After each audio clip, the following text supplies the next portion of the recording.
6. Whether the old law was suitably given at the time of Moses? Objection 1. It would seem that the old law was not suitably given at the time of Moses. Because the old law disposed man for the salvation which was to come through Christ, as stated above, AA 2:3. But man needed this salutary remedy immediately after he had sinned. Therefore the law should have been given immediately after sin. Obj. 2. Further, the old law was given for the sanctification of those from whom Christ was to be born. Now the promise concerning the seed, which is Christ, Galatians 3 verse 16, was first made to Abraham, as related in Genesis 12 verse 7. Therefore the law should have been given at once at the time of Abraham. Obj. 3. Further, as Christ was born of those alone who descended from Noah through Abraham, to whom the promise was made. So was he born of no other of the descendants of Abraham but David, to whom the promise was renewed, according to 2 Kings 23 verse 1, the man to whom it was appointed concerning the Christ of the God of Jacob, said. Therefore the old law should have been given after David, just as it was given after Abraham. On the contrary, the Apostle says, Gal. 3:19, that the law was set because of transgressions, until the seed should come, to whom he made the promise, being ordained by angels in the hand of a mediator, ordained, i.e., given in orderly fashion, as the gloss explains. Therefore it was fitting that the old law should be given in this order of time. I answer that, it was most fitting for the law to be given at the time of Moses. The reason for this may be taken from two things in respect of which every law is imposed on two kinds of men. Because it is imposed on some men who are hard-hearted and proud, whom the law restrains and tames, and it is imposed on good men, who, through being instructed by the law, are helped to fulfill what they desire to do. Hence it was fitting that the law should be given at such a time as would be appropriate for the overcoming of man's pride.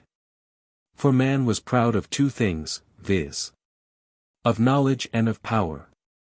He was proud of his knowledge, as though his natural reason could suffice him for salvation, and accordingly, in order that his pride might be overcome in this matter.